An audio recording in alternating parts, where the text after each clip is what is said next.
Social media, talk show, বিভিন্ন online জরিপে একটি বিষয় সুস্পষ্ট, তা হলো জামায়াত-বিএনপি কে সেরা, কার জনপ্রিয়তা বেশি?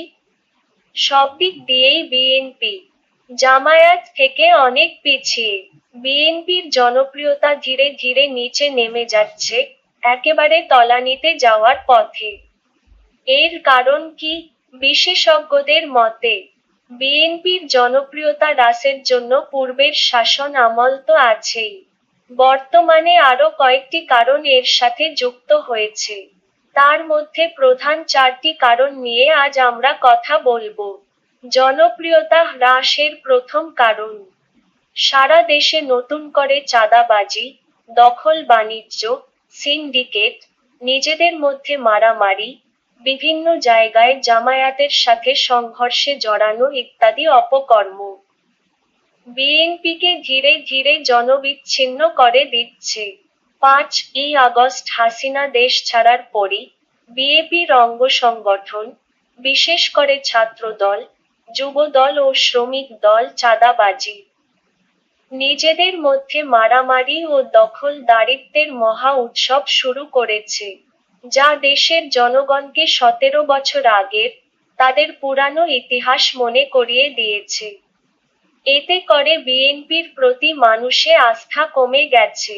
চাঁদাবাজি, নিজেদের মধ্যে সংঘর্ষ, জামায়াতের উপর হামলার নমুনাস্বরূপ কয়েকটি ঘটনা একটু দেখুন। 11 আগস্ট 2024, শরীয়তপুরে যুবদলের সাবেক নেতার বিরুদ্ধে চাঁদাবাজির অভিযোগ। সূত্র জাগো নিউজ 24.com। জেলা প্রতিনিধি শরীয়তপুর, প্রকাশিত 11 আগস্ট 2024। 23 সেপ্টেম্বর 2024। চাঁদা না পেয়ে ঠিকাদারকে পিটিয়ে আহত। ছাত্রদল যুবদলের 16 নেতা কর্মীর বিরুদ্ধে মামলা। সূত্র প্রথম আলো, 23 সেপ্টেম্বর 2024। 1 অক্টোবর 2024। চাঁদপুর বড়স্টেশন পর্যটন এলাকা নিয়ন্ত্রণ নিয়ে বিএনপির দুই গ্রুপের সংঘর্ষ। আহত 30। সূত্র Chandpur Times. Staff reporter, 1 October 2024। 14 October 2024। হাতবদল হয়ে পরিবহনে এখন বিএনপির দুই সাইফুলের চাঁদাবাজি। সূত্র প্রথম আলো, 14 অক্টোবর 2024। 5 নভেম্বর 2024। সাতক্ষীরায় চাঁদাবাজি নিয়ে বিএনপি ছাত্রদলের সংঘর্ষ। আহত 7। সূত্র সমকাল, মঙ্গলবার 5 নভেম্বর 2024। 3 নভেম্বর 2024। বিএনপি নেতার বিরুদ্ধে জামায়াত নেতাকে মারধরের অভিযোগ। সূত্র দৈনিক ইত্তেফাক, প্রকাশ। 3 নভেম্বর 2024। 5 নভেম্বর 2024। বিএনপি জাতীয় পার্টির হামলায় জামায়াতের 14 নেতা কর্মী আহত। সূত্র জাগো নিউজ 24.com, মঙ্গলবার 5 নভেম্বর 2024। জনপ্রিয়তা হ্রাসের দ্বিতীয় কারণ, বর্তমান সরকারকে অযথা সন্দেহ করা, যা জনমনে বিএনপির ব্যাপারে নেতিবাচক মনোভাব তৈরি করছে। সরকার গঠনের পর থেকেই বিএনপি সরকারকে এমনভাবে চাপ প্রয়োগ করছে যে, যেন 2-3 মাসের মধ্যেই নির্বাচন দিতে হবে। যদিও মুখ খুলে সরাসরি কোনো কথা বলছে না, কিন্তু আকার ইঙ্গিতে তাই বোঝাতে চায়। তারা সরকারকে এত সন্দেহ করছে যে, ইদানীং মির্জা ফখরুল ইসলাম সহ তাদের অনেক নেতাকে -2 ফর্মুলা নিয়ে বেশ সোচ্চার হতে দেখা যায়। তারা সরকারকে নানা হুমকি ধামকির সুরে কিছু বলতে চাচ্ছে। গত 3 নভেম্বর 2024 বিভিন্ন পত্রিকার কয়েকটি হেডলাইনে তার চিত্র এভাবে ফুটে উঠেছে। 1. সরকারকে -2 ফর্মুলা নিয়ে হুঁশিয়ার করলেন মির্জা ফখরুল সময় নিউজ। 2. কেউ যেন -2 ফর্মুলার কথা না ভাবে।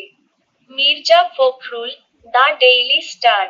3-2 ফর্মুলা নিয়ে মির্জা ফখরুলের হুঁশিয়ারি, আমাদের সময় কম। আবার এর প্রত্যুত্তরে, মঙ্গলবার 5ই নভেম্বর, 2024, মৎস্য ও প্রাণিসম্পদ উপদেষ্টা ফরিদা আক্তার বলেন, -2 ফর্মুলা নেই সরকারের, সূত্র বাংলাদেশ প্রতিদিন। মঙ্গলবার 5ই নভেম্বর 2024, সরকার যা নিয়ে কোন চিন্তা করছে না, তা নিয়ে বিএনপির এত ভয়। এই বক্তব্যকেও দেশের মানুষ ভালোভাবে দেখছে না। দেশের মানুষ মনে করে, চোরের মনে পুলিশ পুলিশ, বিএনপির দশা হয়েছে তেমন।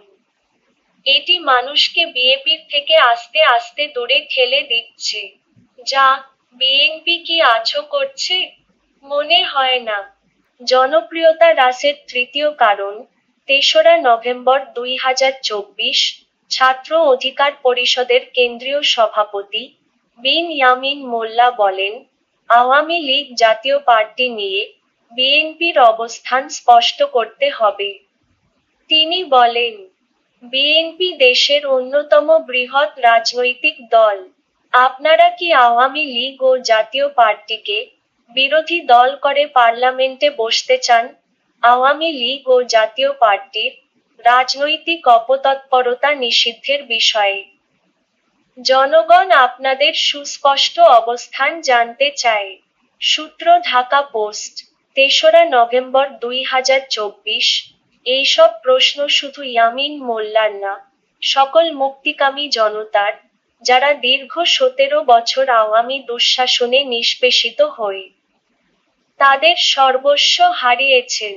যখন বাংলাদেশের সকল মানুষ আওয়ামী লীগ ও তাদের দোসর জাতীয় পার্টিকে নিয়ে নেগেটিভ চিন্তা করছে, সেই সময়ে বিএনপির শীর্ষ নেতারা আওয়ামী লীগ ও জাতীয় পার্টিকে নিয়ে মায়া কান্না শুরু করে দিয়েছে।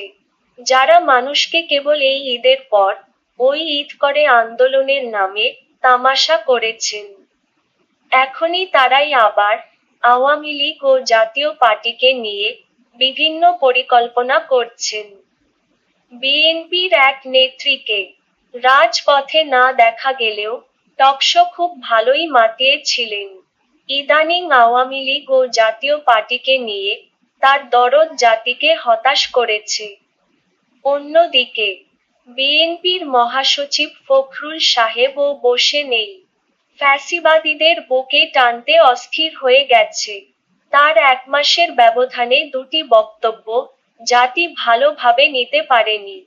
গত 30শে অগাস্ট 2024, রোজ শুক্রবার, গণমাধ্যমে প্রকাশিত এক সাক্ষাৎকারে বিএনপি মহাসচিব মির্জা ফখরুল ইসলাম আলমগীর জানিয়েছেন, কোন দলের নিষিদ্ধের বিষয়টি আমরা সমর্থন করি না। তার মানে ফ্যাসিবাদী দল আওয়ামী লীগই নিষিদ্ধ হোক, তা বিএনপি চান না। এদিকে গতকাল মঙ্গলবার মে 11, 2024, দৈনিক ইনকিলাবসহ পত্রিকায় এসেছে, ক্ষমতাচ্যুত, জনরোষে দেশ থেকে পালানো দল, বিশ্বের সবচেয়ে জুলুমবাজ ও ফ্যাসিবাদী দল, আওয়ামী লীগের যুগ্ম সাধারণ সম্পাদক, হাজারো খুন গুমের নির্দেশদাতা, লক্ষ লক্ষ কোটি টাকা পাচারকারী হাসান মাহমুদ, গণতন্ত্র পুনরুদ্ধারে বিএনপির সঙ্গে কাজ করতে তৈরি আছি বলে জানিয়েছেন। এই কথা বলার সাহস দেখিয়েছে বিএনপির উস্কানি পেয়েই বলে মনে করেন দেশের সকল জনগণ। আবার, বিএনপি মহাসচিব ফখরুল সাহেব চলতি মাসের 3রা নভেম্বর 2024, জাতীয় পার্টি নিষিদ্ধের ব্যাপারে সাংবাদিকদের প্রশ্নের জবাবে তিনি বলেন, বিএনপি কোনো রাজনৈতিক দল নিষিদ্ধের পক্ষে নয়। পূর্বের কথাই তিনি রিপ্লাই করে, জনগণ মনে করে, বিএনপি ভিতরে ভিতরে আওয়ামী লীগ ও জাতীয় পার্টিকে কাছে টানছে। সামনে একটা পুতুল সরকার হবে, যার ক্ষমতায় থাকবে বিএনপি, বিরোধী দল হলে ফ্যাসিবাদী আওয়ামী লীগ। তারপর নৌকা আর ধানের শীষ মিলে মিশে দেশটা করবে শেষ। তাই মানুষ বিএনপি থেকে মুখ ফিরাতে শুরু করেছে। জনপ্রিয়তা হ্রাসের সর্বশেষ কারণ, যা 2-3 দিন সোশ্যাল মিডিয়াতে খুব ভাইরাল। যা হয়তো সবাই দেখেছেন। ওটা দেখে আমার চাচা জমির মিয়া আপসোস করে বলেন, এই যদি হয় আমাগো নেতার কাণ্ড, তাহলে আমাদের আশা আকাঙ্ক্ষা সবই হবে পণ্ড। এই দুঃখ বা কথা চাচার না, পুরো দেশের মানুষের মুখে মুখে। ক্ষমতায় না যেতেই যদি কাকুর এই হয় আচরণ, ক্ষমতায় গেলে আওয়ামী লীগকেও ফেল মারবে, তা বুঝে গেছে জনগণ। তাই সবাই বলে, 17 বছর আগের কথা মানুষ ভুলে গেছে, ভালো হয়ে যান, নইলে ফ্যাসিবাদ হাসিনার মতো, জনতার রোষে পড়ে সব হারিয়ে, এলাকা ছাড়তে হবে।